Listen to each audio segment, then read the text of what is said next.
Hi friends, আজকে share করছি একটা ব্যালেন্স লাঞ্চের থালা, যেটা দিয়ে আমি আমার ওয়েট লস জার্নিটা শুরু করেছি। একটা ছোট সাইজের প্লেটের মধ্যে খুব অল্প পরিমাণে ভাত, একদম ছোট সাইজের বাটির 1 বাটি পরিমাণে ভাত নিয়েছি। তার সাথে নিয়েছি এটা আলু সিদ্ধ মাখা নয়, এটা ওল সিদ্ধ মাখা, সামান্য নুন আর তেল দিয়ে মাখা আছে। আর তার সাথে মুসুরির ডাল সিদ্ধ, এর মধ্যে কিন্তু কোনো ফোড়ন দেওয়া নেই। একটু নুন আর কয়েক ফোঁটা সর্ষের তেল দিয়ে সিদ্ধ করা 1/2 বাটি মুসুরির ডাল। সাথে নিয়েছি ভাতের থেকে অনেকটা বেশি পরিমাণের 1 বাটি ভর্তি স্যালাড। ভাতের পরিমাণটা একটু কম হলেও স্যালাডগুলোর জন্য কিন্তু পেট অনেকক্ষণ অবধি ভরা থাকবে, চট করে খিদে পাবে না। আর তার সাথে নিচে একটা পাবদা মাছ, তবে এখানে মাছের কোনো ঝোল বা মশলা আমি নিইনি। এটা কালো জিরে বেগুন দিয়ে করা হয়েছে।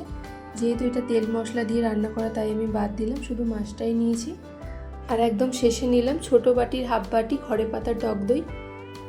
এই ব্যালেন্স লাঞ্চের থালাটা তোমাদের কেমন লাগলো ছোট্ট একটা কমেন্ট করে জানিও।